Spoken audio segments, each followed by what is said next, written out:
আজ আবারও বলছি, আমরা একটা যুদ্ধ অবস্থায় আছি। এখন আমাদের একতাবদ্ধ থাকতে হবে যে কোনো মূল্যে। পরাজিত শক্তি এবং তাদের সহযোগীরা ওত পেতে বসে আছে আমাদের ছোবল মারার জন্য, আমাদের অগ্রযাত্রাকে রুখে দেওয়ার জন্য। আমরা তাদের কিছুতেই এই সুযোগ দেব না।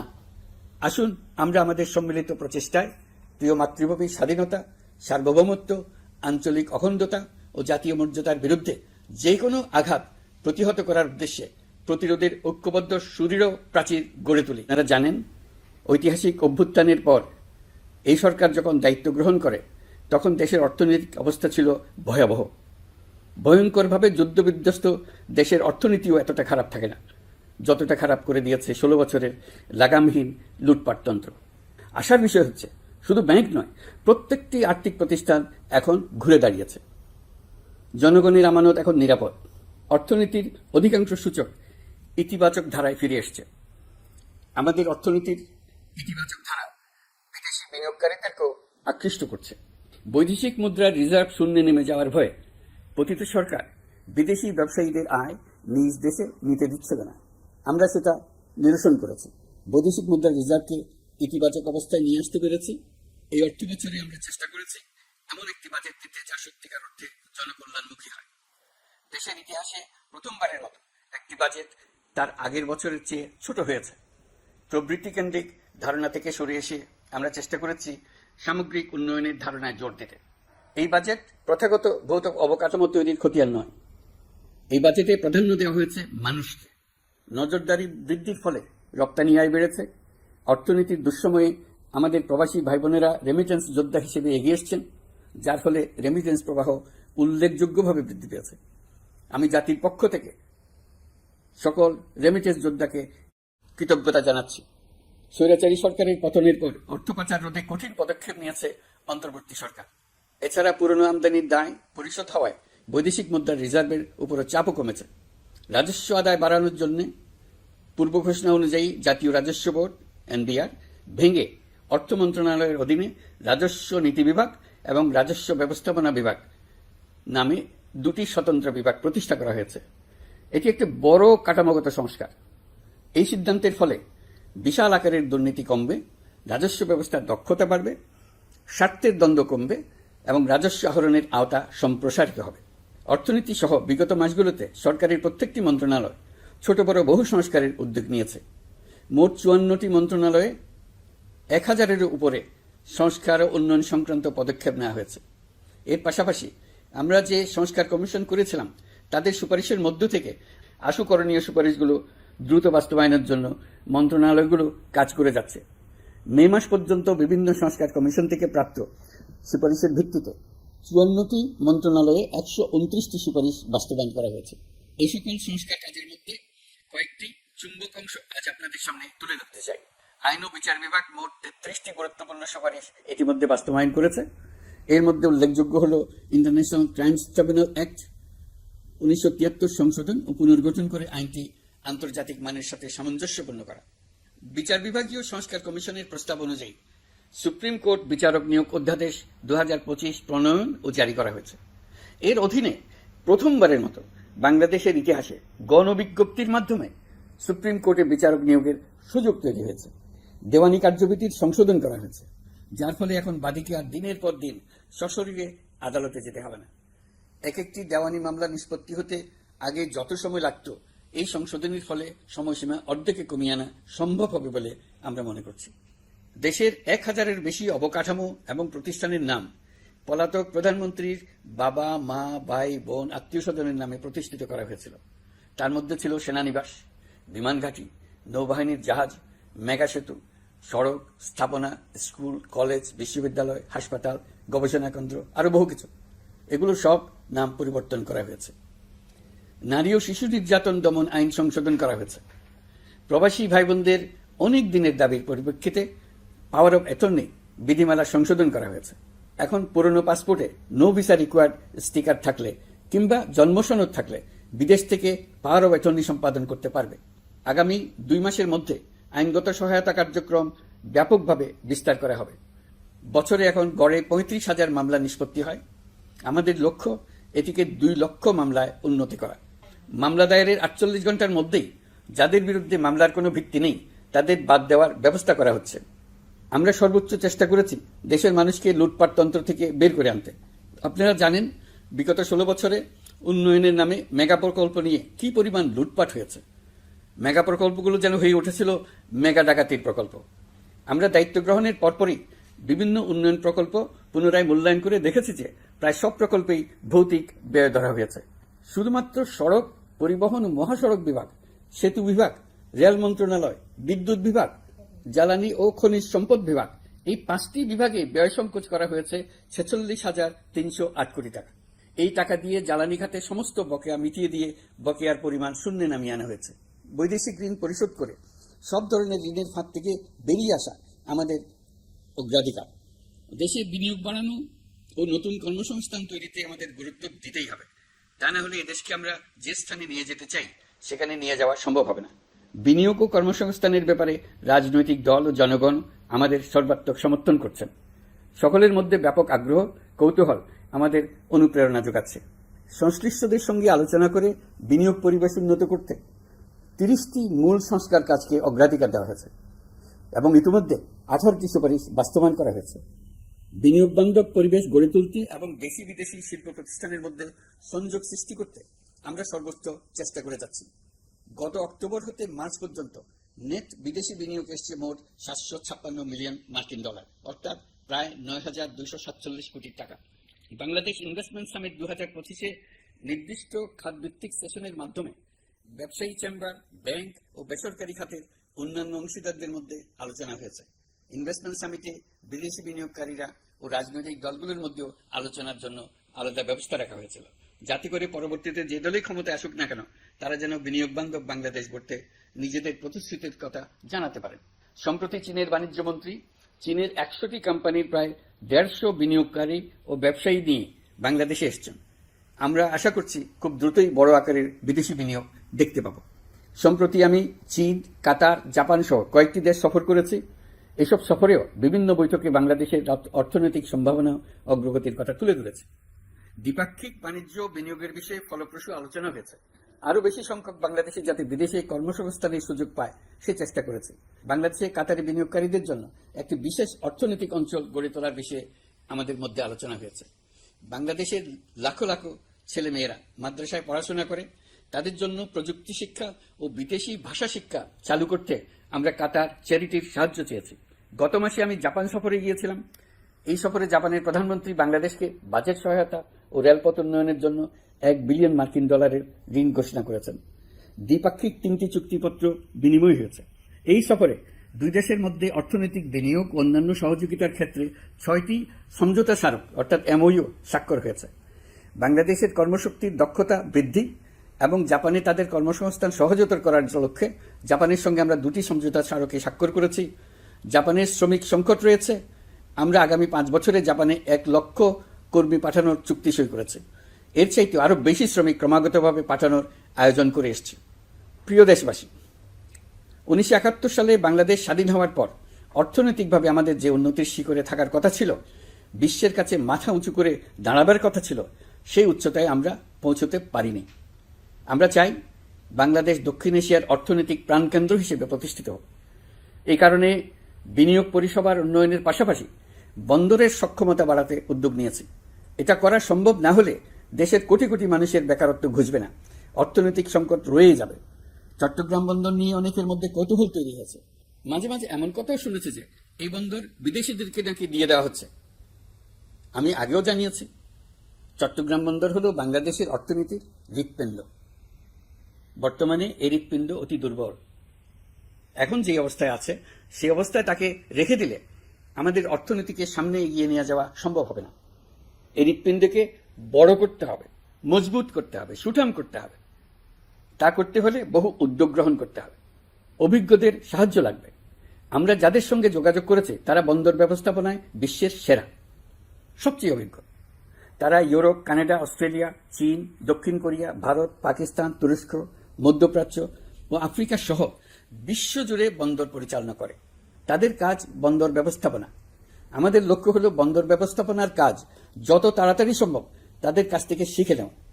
আমি গ্যারান্টি দিয়ে বলতে পারি, যদি 31 সালের মধ্যে আমরা বন্দরের কাজ শিখে ফেলি, এর পরবর্তী 5 বছরে অর্থাৎ 36 সালের মধ্যে পৃথিবীর যত দেশে যত বন্দর এই কোম্পানিগুলো চালায় তাদের বহু বন্দর এই বাংলাদেশিরাই পরিচালনা করবে। আপনারা যে বন্দরেই পা দেবেন দেখবেন সেখানে বাংলাদেশিরা আছেন।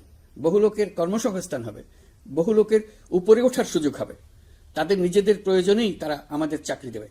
আগে যে কোনো জাহাজে চড়লে দেখতাম জাহাজের নাবিক চট্টগ্রামের কিংবা সিলেটের। বন্দরের কাজ একবার শিখে নিতে পারলে ভবিষ্যতে আমরা যে বন্দরে যাব না কেন দেখব সেখানে চট্টগ্রাম, নোয়াখালী, সিলেট আর বরিশালের লোক, বাংলাদেশের লোক। আমাদের বন্দর যদি আধুনিক হয় তা শুধু বাংলাদেশের অর্থনীতিতেই ভূমিকা রাখবে না, বরং আমরা নেপাল, ভুটান সহ পার্শ্ববর্তী সকল দেশের অর্থনীতিতে ইতিবাচক ভূমিকা রাখতে সক্ষম হব। এই বন্দরই হবে অঞ্চলের অর্থনীতির সমৃদ্ধির চাবিকাঠি। কুমিরা থেকে টেকনাফ পর্যন্ত নানা বন্দরের কর্মচাঞ্চল্যে সমগ্র উপকূল অঞ্চল দক্ষিণ এশিয়ার একটি গুরুত্বপূর্ণ অর্থনৈতিক প্রাণকেন্দ্র হিসেবে প্রতিষ্ঠিত হবে। এই পুরো অঞ্চলে অনেকগুলো শিল্পাঞ্চল গড়ে উঠবে শুধু সমুদ্রের সান্নিধ্য এবং তার ব্যবহারের দক্ষতার কারণে। তার সঙ্গে গড়ে উঠবে আরেকটি নতুন শিল্প, আধুনিক পদ্ধতিতে সমুদ্রে মাছ পালন, আহরণ ও প্রক্রিয়াজাতকরণের শিল্প। এটি আরেকটি নতুন জগৎ সৃষ্টি করবে। এই ব্যাপারে আমরা আমাদের বন্ধু দেশগুলোর সঙ্গে আলোচনা শুরু করেছি এবং তারা উৎসাহ সহকারে সাড়া দিয়েছেন। বন্দর ব্যবস্থাপনার জন্য আমরা যাদেরকে আনছি তারা পৃথিবীর যেসব দেশে কাজ করে সেসব কোনো দেশেরই সার্বভৌমত্ব, জাতীয় নিরাপত্তা হুমকির মুখে পড়েনি। আমি দেশবাসীর প্রতি আহ্বান জানাই, আপনারা নিজেদেরকে ভিত্তিহীন বিরোধিতা এবং অপপ্রচারের শিকার হতে দেবেন না। অন্তর্বর্তীকালীন সরকারের বন্দর ব্যবস্থাপনার উদ্যোগে আপনাদের দৃঢ় সমর্থন অব্যাহত রাখুন। যারা বিরোধিতা করছে তাদের প্রতিহত করুন। আপনারা জানেন আমাদের দেশে এখন 12 লক্ষ রোহিঙ্গা বসবাস করছে। প্রায় 1 লাখ রোহিঙ্গা এসছে 2023 সাল থেকে 2024 সালের সেপ্টেম্বর সময়কালে, যখন রাখাইন রাজ্যে ব্যাপক যুদ্ধাবস্থা বিরাজ করছিল। সেখানে চলমান সংঘাত ও মানবিক পরিস্থিতির কারণে এখনও অনেকে আসতে চেষ্টা করছেন। রোহিঙ্গাদের বাংলাদেশে আসা বন্ধ করতে এবং যারা ইতিমধ্যে বাংলাদেশে অবস্থান করছেন তাদের প্রত্যাবাসনের জন্য আমরা উদ্যোগ নিয়েছি। আমরা যখন দায়িত্ব গ্রহণ করেছিলাম তখন রোহিঙ্গা ইস্যুটিকে প্রায় মৃত অবস্থায় পেয়েছিলাম। আন্তর্জাতিক এজেন্ডা থেকে ইস্যুটি ঝরে পড়েছিল। সেই অবস্থা থেকে আমরা ইস্যুটিকে বিশ্ববাসীর দৃষ্টির সম্মুখভাবে নিয়ে আসতে পেরেছি। আমি গত বছর সেপ্টেম্বর মাসে জাতিসংঘ সাধারণ পরিষদে রোহিঙ্গা বিষয়ক একটি আন্তর্জাতিক সম্মেলন অনুষ্ঠানের আহ্বান জানিয়েছিলাম। আপনারা জেনে খুশি হবেন, জাতিসংঘের সকল সদস্য রাষ্ট্র এই বিষয়ে একমত হয়েছেন এবং তারা একটি উচ্চ পর্যায়ের আন্তর্জাতিক সম্মেলন আয়োজনের সিদ্ধান্ত দিয়েছে। এই বছর সেপ্টেম্বর মাসে যুক্তরাষ্ট্রের নিউ ইয়র্কে এই সম্মেলনটি অনুষ্ঠিত হবে। একই সাথে রোহিঙ্গাদের প্রত্যাবাসনের জন্য আমরা আন্তর্জাতিক জনমত গঠন করতে পেরেছি। গত মার্চ মাসে বাংলাদেশ সফরে এসে জাতিসংঘের মহাসচিব অ্যান্টোনিও গুতেরেস পরিষ্কারভাবে ঘোষণা করেছেন যে মিয়ানমারে প্রত্যাবাসনই রোহিঙ্গা সমস্যার একমাত্র সমাধান। প্রত্যাবাসনের বিষয়ে আরেকটি বড় অগ্রগতি হচ্ছে মিয়ানমার সরকার কর্তৃক প্রত্যাবাসনযোগ্য রোহিঙ্গাদের সর্বপ্রথম তালিকা ঘোষণা। গত এপ্রিল মাসে ব্যাংককে বিমস্টেক সম্মেলনের সাইডলাইনে আলোচনার সময় মিয়ানমার সরকার প্রথমবারের মতো 1,80,000 রোহিঙ্গা প্রত্যাবাসনযোগ্য বলে ঘোষণা করেছে। রোহিঙ্গাদের প্রত্যাবাসনে ও আমাদের সীমান্তের নিরাপত্তা নিশ্চিত করতে মিয়ানমারের সরকার সহ সেখানকার বিদ্রোহী গোষ্ঠীর সাথে আনুষ্ঠানিক ও অনানুষ্ঠানিক যোগাযোগ রাখা হচ্ছে। আমরা যত দেশেই সফর করেছি সব দেশেই রোহিঙ্গা সংকট মোকাবেলায় রাষ্ট্রীয় নেতা ও সরকারের প্রতিনিধিদের সঙ্গে আলোচনা করেছি, তাদের সহযোগিতা চেয়েছে। তারা ইতিবাচকভাবে আমাদের আহ্বানে সাড়া দিয়েছেন। জাতিসংঘের মহাসচিব গত মার্চ মাসে ঢাকা সফরকালে রাখাইন রাজ্যে মানবিক বিপর্যয়ের মোকাবেলার জন্য একটি ত্রাণ চ্যানেলের প্রস্তাব করেছিলেন। তিনি বলেছিলেন এই প্রস্তাবটি রোহিঙ্গাদের প্রত্যাবাসনে সহায়ক হবে। বিষয়টি প্রস্তাব পর্যায়ে রয়ে গেছে।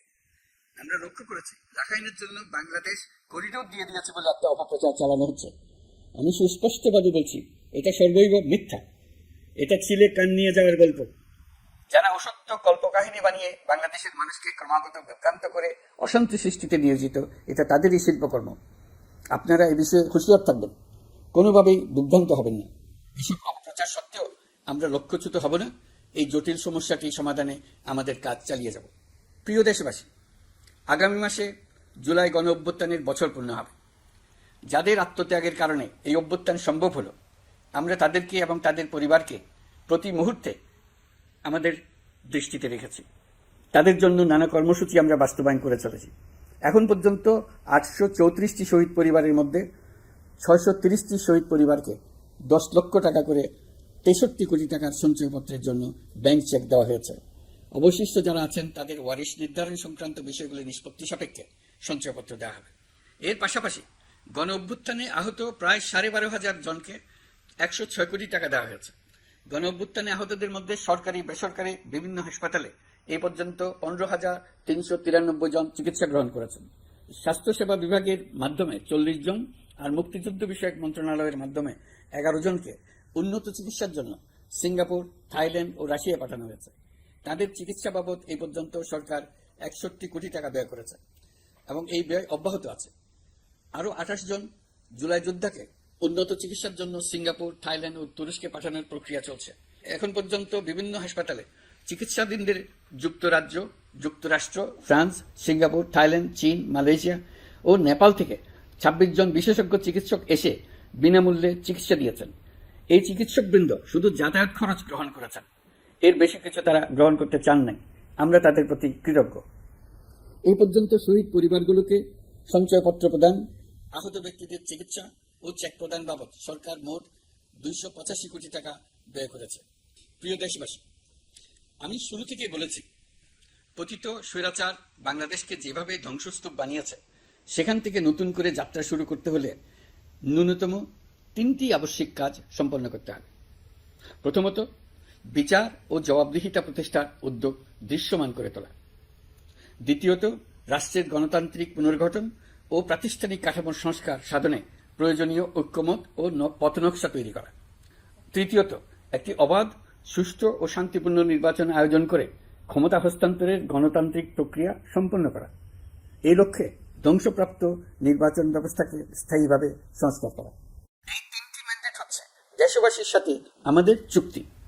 24-এর শহীদের রক্তে ভেজা এই চুক্তি আপনাদের সার্বিক সমর্থন, আস্থা ও সহযোগিতা নিয়ে এবং পতিত শক্তি ও তার দোসরদের সৃষ্ট সকল বাধা বিপত্তিকে পরাভূত করে আমরা সম্মিলিতভাবে বাস্তবায়ন করতে সক্ষম হব বলে আমার দৃঢ় বিশ্বাস।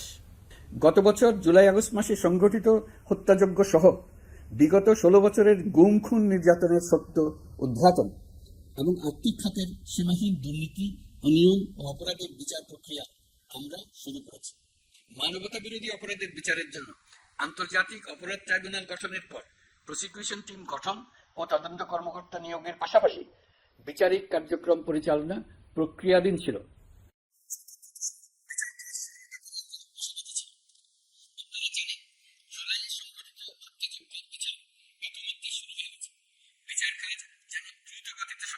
সেজন্য সরকারের পক্ষ থেকে যত রকম সহযোগিতা প্রয়োজন আমরা তা দিচ্ছি। বিচারের জন্য আন্তর্জাতিক অপরাধ ট্রাইব্যুনালের ডিজিটাল প্রযুক্তিতে সমৃদ্ধ করা হয়েছে। ইতিহাসে প্রথমবারের মতো কোনো বিচার পর্ব আদালতের অনুমতিক্রমে সরাসরি কিংবা রেকর্ডকৃত পদ্ধতিতে গণমাধ্যমে প্রচারিত হচ্ছে। আমরা বিশ্বাস করি এতে করে বিচার বিভাগের প্রতি মানুষের আস্থা বাড়বে, বিচার নিয়ে অপপ্রচার বন্ধ হবে। প্রসিকিউশন বলছে, বিগত সরকার পতনের পর তাদের আজ্ঞাবহ ব্যক্তিরা বিভিন্ন গুরুত্বপূর্ণ সাক্ষ্য প্রমাণ বিনষ্ট করার চেষ্টা করেছে। থানা, হাসপাতাল সহ গুরুত্বপূর্ণ স্থানের দলিলপত্র পুড়িয়ে বা লুকিয়ে নষ্ট করার চেষ্টা করা হয়েছে। বিভিন্ন অপরাধমূলক স্থাপনার আকার, আকৃতি, দেয়াল ইত্যাদি ভেঙে এবং বিকৃত করে প্রমাণ লুকানোর চেষ্টা করা হয়েছে। বিভিন্ন ডিজিটাল এভিডেন্স যেমন ভিডিও, অডিও, ইন্টারনেট ডেটা, যেগুলো ডিলিট বা ধ্বংস করার চেষ্টা করা হয়েছে, তদন্ত কর্মকর্তারা সর্বাধুনিক প্রযুক্তি ব্যবহার করে সেগুলো রিকভার এবং রেস্টোর করার কাজ করছেন। এই কাজে আমরা দেশবাসীর কাছেও সহযোগিতা কামনা করছি। স্বৈরাচারী সরকারের আমলে গত 16 বছরে রাজনৈতিক ভিন্নমত দমনের জন্য বিপুল সংখ্যক মানুষকে গুম করা হয়েছিল। এই মানুষগুলোকে এমন সব বন্দিশালায় আটকে রাখা হয়েছিল যাদের কোনোটির আয়তন ছিল মাত্র 3 ফিট বাই 3 ফিট।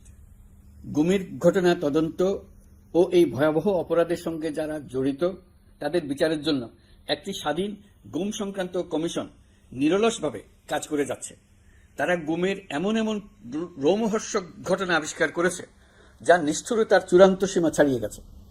মানুষকে পেট কেটে সিমেন্টের বস্তা ঢুকিয়ে নদীতে ডুবিয়ে দেওয়া হতো, ইনজেকশন দিয়ে অজ্ঞান করে জ্বলন্ত ইটভাটায় নিক্ষেপ করা হতো, ট্রেন ও গাড়ির নিচে ছুঁড়ে ফেলা হতো। কমিশন এখন পর্যন্ত 2টি অন্তর্বর্তীকালীন প্রতিবেদন জমা দিয়েছে।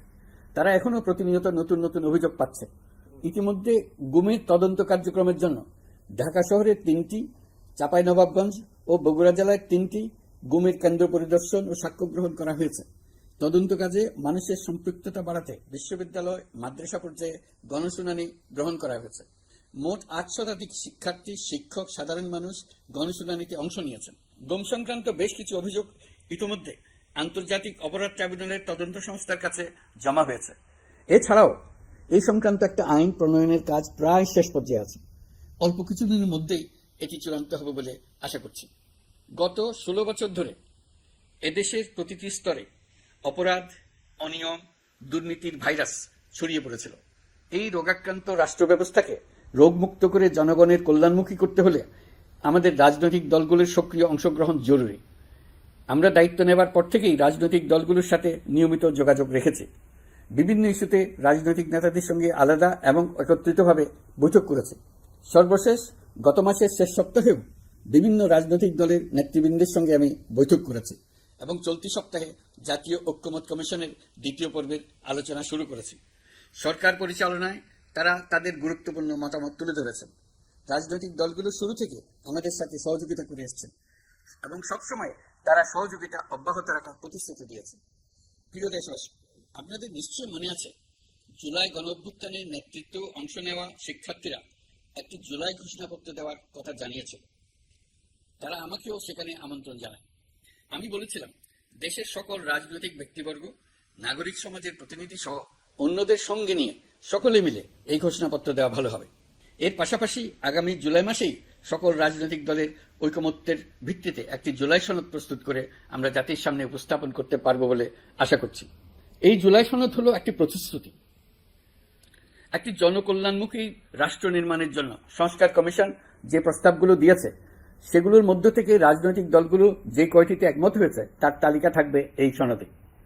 জুলাই সনদে স্বাক্ষর করে তারা জাতির কাছে সেগুলো বাস্তবায়নের অঙ্গীকার করবে। জুলাই সনদ অনুযায়ী আসল করণীয় সংস্কার কাজগুলো আমরা বাস্তবায়ন করতে প্রতিজ্ঞাবদ্ধ। বাকি অংশের বেশ কিছু কাজও আমরা শুরু করে যেতে চাই। আশা করি অবশিষ্ট অংশ পরবর্তীতে নির্বাচিত সরকারের মাধ্যমে বাস্তবায়ন অব্যাহত থাকবে। প্রাতিষ্ঠানিক সংস্কারের দৃঢ় প্রতিশ্রুতি বাস্তবায়নে আমাদেরকে দৃঢ়ভাবে এবং ঐক্যবদ্ধভাবে এগিয়ে যেতে হবে। এর কোনো বিকল্প নেই। এর বাস্তবায়নের মাধ্যমে পুরো বিশ্বের কাছে দেশের নতুন ঐক্যবদ্ধ ভাবমূর্তি তুলে ধরে যাবে। বিশ্বব্যাপী সবার কাছে জাতি হিসেবে বাংলাদেশের শক্তি সম্পর্কে স্পষ্ট ধারণা তৈরি হবে। ঐকমত্য কমিশন গঠন করা আমাদের একটি দুঃসাহসিক উদ্যোগ ছিল। অন্য কোনো দেশে এমন কোনো নজির নেই। এর মাধ্যমে আমরা জাতি হিসেবে রাজনৈতিক গভীরতার সন্ধান পেয়েছি। রাজনৈতিক ঐক্যে পৌঁছার জন্য ঐকমত্য কমিশনের সঙ্গে সকল দলের দলগত প্রস্তুতি, ঘণ্টার পর ঘণ্টা কমিশনের সঙ্গে ঐকান্তিক আলোচনা, জাতীয় লাইভ টেলিভিশনের সামনে সকল দলের ঐকমত্যে পৌঁছার একান্ত প্রয়াস আমাদের রাজনৈতিক ইতিহাসে স্মরণীয় হয়ে থাকবে। এই কমিশনের চেয়ারম্যান হিসেবে আমি সকল রাজনৈতিক দলের কাছে তাদের সীমাহীন ধৈর্য এবং কমিশনের প্রতি তাদের সহযোগিতা এবং সৌজন্য প্রকাশের জন্য জাতির পক্ষ থেকে ধন্যবাদ জানাচ্ছি। আশা করি আমাদের অসমাপ্ত কাজ সমাপ্ত করে শিগগিরই পূর্ণাঙ্গ জুলাই সনদ তৈরি করে জাতির জন্য একটা নতুন পথ নির্দেশনা রেখে যেতে পারব।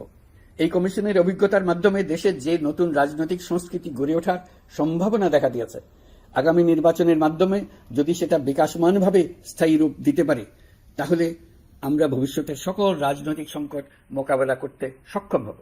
সকল প্রস্তুতি সমাপ্ত করে দেশের সকল মানুষের, কিশোর কিশোরী, তরুণ তরুণী, ছাত্রছাত্রী, কৃষক, জেলে, গৃহিণী, দিনমজুর, শ্রমিক, ব্যবসায়ী, পেশাজীবী, শিল্পী সবাই মিলে চেষ্টা করে একটা সুন্দর নিখুঁত নির্বাচন আয়োজন করে নতুন বাংলাদেশের দৃঢ় ভিত্তি রচনা করব।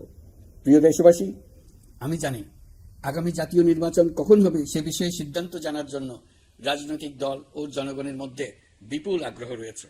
আমি বারবার বলেছি, এই নির্বাচন ডিসেম্বর থেকে আগামী বছরের জুনের মধ্যে অনুষ্ঠিত হবে। এই সময়ের মধ্যে দেশের নির্বাচন উপযোগী পরিবেশ সৃষ্টির জন্য যা যা করা দরকার সরকার তাই করছে। এখানে মনে রাখা জরুরি, বাংলাদেশ স্বাধীনতার পর থেকে যতবার গভীর সংকটে নিমজ্জিত হয়েছে তার সবগুলোরই প্রধান কারণ ছিল ত্রুটিপূর্ণ নির্বাচন। ত্রুটিপূর্ণ নির্বাচন প্রক্রিয়ায় বারবার ক্ষমতা কক্ষিগত করার মধ্য দিয়ে একটি রাজনৈতিক দল বর্বর ফ্যাসিস্টে পরিণত হয়েছিল। এই ধরনের নির্বাচন যারা আয়োজন করে তারা জাতির কাছে অপরাধী হিসেবে চিহ্নিত হয়ে যায়। এমন নির্বাচনের মধ্য দিয়ে যে দল ক্ষমতায় আসে তারাও জনগণের কাছে ঘৃণিত হয়ে থাকে। এই সরকারের একটি বড় দায়িত্ব হলো একটি পরিচ্ছন্ন, উৎসবমুখর, শান্তিপূর্ণ, বিপুলভাবে অংশগ্রহণের পরিবেশে একটি নির্বাচন অনুষ্ঠান করা, এমন একটি নির্বাচন আয়োজন করা যাতে করে দেশ ভবিষ্যতে নতুন সংকটে না পড়ে। এই জন্য সবচেয়ে বেশি গুরুত্বপূর্ণ হলো প্রাতিষ্ঠানিক সংস্কার। যেই প্রতিষ্ঠানগুলো নির্বাচনের সঙ্গে সরাসরি জড়িত সেগুলোতে যদি সুশাসন নিশ্চিত করা না যায় তাহলে ছাত্র জনতার সকল আত্মত্যাগ বিফলে যাবে। সংস্কার, বিচার, নির্বাচন এই তিনটি ম্যান্ডেটের ভিত্তিতে আমরা দায়িত্ব গ্রহণ করেছিলাম। সেই বিবেচনায় আগামী রোজার ঈদের মধ্যে সংস্কার ও বিচারের বিষয়ে আমরা একটি গ্রহণযোগ্য জায়গায় পৌঁছতে পারব বলে বিশ্বাস করি। বিশেষ করে মানবতা বিরোধী অপরাধের বিচার, যা কিনা জুলাই গণ অভ্যুত্থানের শহীদদের প্রতি আমাদের সম্মিলিত দায়, সে বিষয়ে আমরা দৃশ্যমান অগ্রগতি দেখতে পারব। এতে আমাদের উপর আপনাদের অর্পিত ম্যান্ডেট ন্যূনতম হলেও বাস্তবায়ন করে যেতে পারব। সেই বিবেচনায় ও ইতিহাসের সবচেয়ে অবাধ, সুষ্ঠু, প্রতিদ্বন্দ্বিতামূলক ও গ্রহণযোগ্য নির্বাচন আয়োজনের জন্য সকল পক্ষের সঙ্গে আমরা আলোচনা করেছি। পাশাপাশি বিচার, সংস্কার ও নির্বাচন সংক্রান্ত চলমান সংস্কার কার্যক্রম পর্যালোচনা করে আমি আজ দেশবাসীর কাছে ঘোষণা করছি যে আগামী জাতীয় নির্বাচন 2026 সালের এপ্রিলের প্রথমার্ধের যে কোনো একটি দিনে অনুষ্ঠিত হবে। এই ঘোষণার ভিত্তিতে নির্বাচন কমিশন উপযুক্ত সময়ে আপনাদের কাছে নির্বাচনের বিস্তারিত রোডম্যাপ প্রদান করবে। আমরা এমন নির্বাচন চাই যা দেখে অভ্যুত্থানের শহীদদের আত্মা তৃপ্তি পাবে, তাদের আত্মা শান্তি পাবে। আমরা চাই আগামী নির্বাচনে সবচেয়ে বেশি ভোটার, সবচেয়ে বেশি প্রার্থী ও দল অংশ নিক। এটা সবচেয়ে অবাধ, সুষ্ঠু ও নিরপেক্ষ নির্বাচন হিসেবে জাতির কাছে স্মরণীয় হয়ে থাকুক। 1.5 যুগ পরে দেশে সত্যিকারের একটি জনপ্রতিনিধিত্বশীল সংসদ গঠিত হবে। বিপুল তরুণ গোষ্ঠী এবার জীবনে প্রথম ভোট দেওয়ার সুযোগ পাবে। এসব লক্ষ্যে প্রয়োজনীয় সকল পদক্ষেপ নেওয়ার জন্য আমরা জাতির কাছে অঙ্গীকারবদ্ধ। আমি দেশবাসীর প্রতি আহ্বান জানাই, আপনারা সকল রাজনৈতিক দল এবং আপনাদের এলাকার প্রার্থীদের কাছ থেকে সুনির্দিষ্ট অঙ্গীকার আদায় করে নেবেন, যেন আগামী সংসদের প্রথম অধিবেশনেই যেসব সংস্কারের প্রশ্নে ঐকমত্য অর্জিত হয়েছে তা কোনো প্রকার কাটাছেঁড়া ছাড়াই যেন তারা অনুমোদন করেন। আপনারা ওয়াদা আদায় করে নেবেন যে তারা বাংলাদেশের স্বাধীনতা, সার্বভৌমত্ব, আঞ্চলিক অখণ্ডতা এবং জাতীয় মর্যাদার প্রশ্নে কখনো কোনো প্রকার আপোষ করবেন না এবং দেশের বাইরের কোনো শক্তির কাছে দেশের স্বার্থ বিকিয়ে দেবেন না। আপনারা তাদের কাছে সুনির্দিষ্ট প্রতিশ্রুতি আদায় করে নেবেন এই মর্মে যে তারা কখনোই কোনো অবস্থাতেই আপনাদের গণতান্ত্রিক অধিকার ও মানবিক মর্যাদা ক্ষুণ্ণ করবেন না। আপনারা তাদের কাছে অঙ্গীকার আদায় করে নেবেন যে তারা সম্পূর্ণ সততা ও স্বচ্ছতার সাথে দেশ পরিচালনা করবেন এবং সকল প্রকার দুর্নীতি, দলীয়করণ, টেন্ডারবাজি, সিন্ডিকেটবাজি, চাঁদাবাজি, সন্ত্রাসী কর্মকাণ্ড ইত্যাদি গণবিরোধী কাজ থেকে নিজেদেরকে সম্পূর্ণভাবে মুক্ত রাখবেন। আমি আপনাদের আবারও স্মরণ করিয়ে দিতে চাই যে এবারের নির্বাচন শুধু শান্তিপূর্ণ নির্বাচন করার বিষয় নয়, এটা ছাত্র জনতার অভ্যুত্থানের আকাঙ্ক্ষা নতুন বাংলাদেশ গড়ার নির্বাচন। এই নির্বাচনে পরিচিত দলগুলিই থাকবে, তাদের পরিচিত মার্কাগুলিই থাকবে, কিন্তু ভোটারকে বের করে আনতে হবে যে এই মার্কার পেছনে আপনার কাছে ভোট প্রার্থীরা কে কতটুকু নতুন বাংলাদেশ গড়ার জন্য প্রস্তুত, কে কতটা প্রতিজ্ঞাবদ্ধ। আমরা যারা এই নির্বাচনে ভোটার হব তারা অত্যন্ত সৌভাগ্যবান এবং সৌভাগ্যবতী। আমরা একটা অনন্য ঐতিহাসিক ভূমিকা পালনের সুযোগ ও দায়িত্ব পাচ্ছি। আমরা জাতির নতুন যাত্রাপথ তৈরি করে দেওয়ার দায়িত্ব পাচ্ছি। আমরা নতুন রাজনৈতিক সংস্কৃতি সৃষ্টির মহান সুযোগটা পাচ্ছি। আমাদের সুচিন্তিত ভোটের মাধ্যমেই নতুন বাংলাদেশ নির্মিত হবে। শহীদদের রক্তদান সার্থক হবে। আশা করি বিষয়টা নিয়ে চিন্তা ভাবনা করেই সবাই ভোট কেন্দ্রে যাব এবং দৃঢ়প্রত্যয়ে ভোট দেব। এখন থেকে ভাবনা চিন্তা শুরু করুন, আলোচনা শুরু করুন। এখন থেকে আপনাদের ভোটের গুরুত্বটা বুঝে নিন। আপনার এবারের ভোটের গুরুত্ব ঐতিহাসিক মানদণ্ডে দেখা হবে। প্রিয় দেশবাসী, আমাদের সবসময় মনে রাখতে হবে পতিত ফ্যাসিবাদ ও তার দেশি বিদেশি দোসররা নতুন বাংলাদেশ গড়ার সম্মিলিত প্রচেষ্টাকে পদে পদে বাধাগ্রস্ত করার চেষ্টা চালিয়ে যাচ্ছে। তারা নানামুখী অপপ্রচারে লিপ্ত। তারা সবসময় চাইবে জুলাই অভ্যুত্থানের মাধ্যমে তৈরি হওয়া জাতীয় ঐক্যের শক্তিকে পরাভূত করতে, গণতান্ত্রিক আকাঙ্ক্ষা বাস্তবায়নের প্রচেষ্টাকে লাইনচ্যুত করতে এবং বাংলাদেশকে পুনরায় করায়ত্ত করতে। আমি আগেও বলেছি, আজ আবারও বলছি, আমরা একটা যুদ্ধ অবস্থায় আছি। এখন আমাদের একতাবদ্ধ থাকতে হবে যে কোনো মূল্যে। পরাজিত শক্তি এবং তাদের সহযোগীরা ওত পেতে বসে আছে আমাদের ছোবল মারার জন্য, আমাদের অগ্রযাত্রাকে রুখে দেওয়ার জন্য। আমরা তাদের কিছুতেই এই সুযোগ দেব না। আসুন আমরা আমাদের সম্মিলিত প্রচেষ্টায় প্রিয় মাতৃভূমির স্বাধীনতা, সার্বভৌমত্ব, আঞ্চলিক অখণ্ডতা ও জাতীয় মর্যাদার বিরুদ্ধে যে কোনো আঘাত প্রতিহত করার উদ্দেশ্যে প্রতিরোধের ঐক্যবদ্ধ সুদৃঢ় প্রাচীর গড়ে তুলি।